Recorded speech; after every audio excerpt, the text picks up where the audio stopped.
राम राम मंडळी. दुर्गा सप्तशतीच्या 8व्या अध्यायामध्ये आपलं मनापासून स्वागत. श्लोक 1 ते 13 अर्थासहित. श्री गणेशाय नमः. श्री सरस्वत्यै नमः. श्री गुरुभ्यो नमः. श्री वेदपुरुषाय नमः. अष्टमोऽध्यायः. ध्यानम्. ॐ अरुणाकरुणातरङ्गिताक्षीन् धृतपाशाङ्कुशबाणचापहस्ताम् अणिमादिभिरावृतां मयूखैरहमित्येव विभावये भवानी. ॐ ऋषिर्वाच. चण्डे च निहते दैत्ये मुण्डे च विनिपातिते बहुलेषु च सैन्येषु क्षयितेष्वसुरेश्वरः.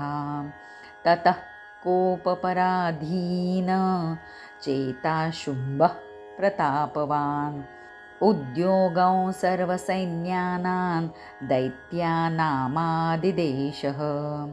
अद्य सर्वबलैर्दैत्याश् षडशीतिरुदायुधाः कम्बूनाय चतुरशीतिर्निर्यान्तु स्वबलैर्वृताः.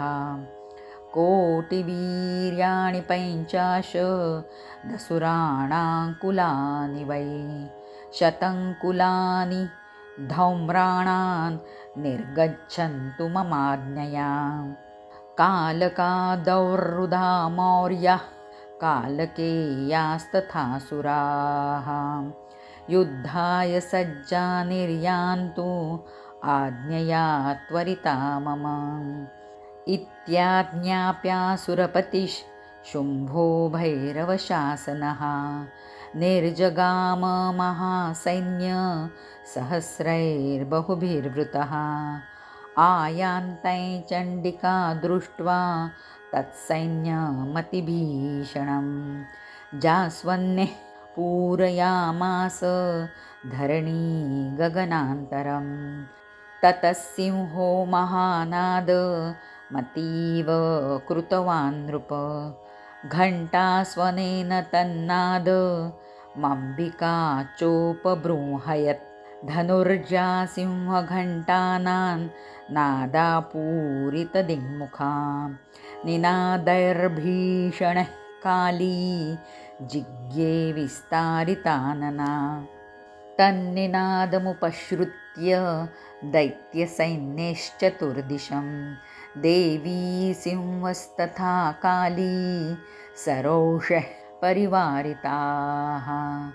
एतस्मिन्नन्तरे भूप विनाशाय सुरद्विषां भवायामरसिंहाना मतिर्वीर्यबलान्विताः.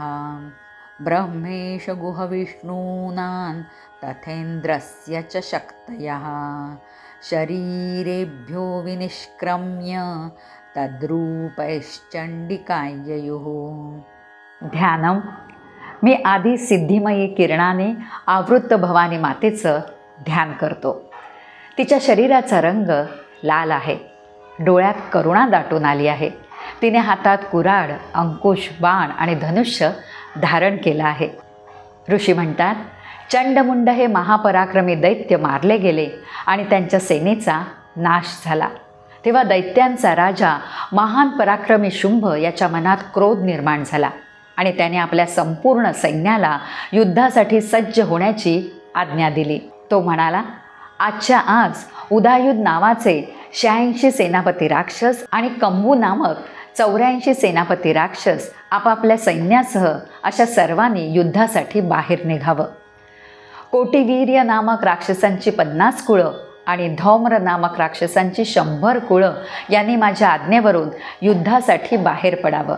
कालक, दौरुद, मौर्व आणि कालिकेय राक्षसाने माझ्या आज्ञेनुसार युद्धासाठी त्वरित प्रस्थान करावं. भयानक हुकूम करणारा तो राक्षसराज शुंभ अशा प्रकारे आज्ञा करून स्वतः देखील हजारो महापराक्रमी सैन्यासह युद्धाला निघाला. राक्षसांचं अतिभयंकर असं सैन्य येत असलेलं पाहून चंडिका देवीने धनुष्याच्या दोरीच्या टणत्काराने पृथ्वीपासून आकाशापर्यंतचा भाग दणाणून सोडला. त्यानंतर देवीच्या सिंहाने अत्यंत भयंकर गर्जना कराव्यास सुरुवात केली. मग अंबिकेने घंटेच्या ध्वनीने आवाज आणखी वाढवला. धनुष्याचा टणत्कार, सिंहाची गर्जना आणि घंटेच्या आवाजाने साऱ्या दिशा गुंजू लागल्या.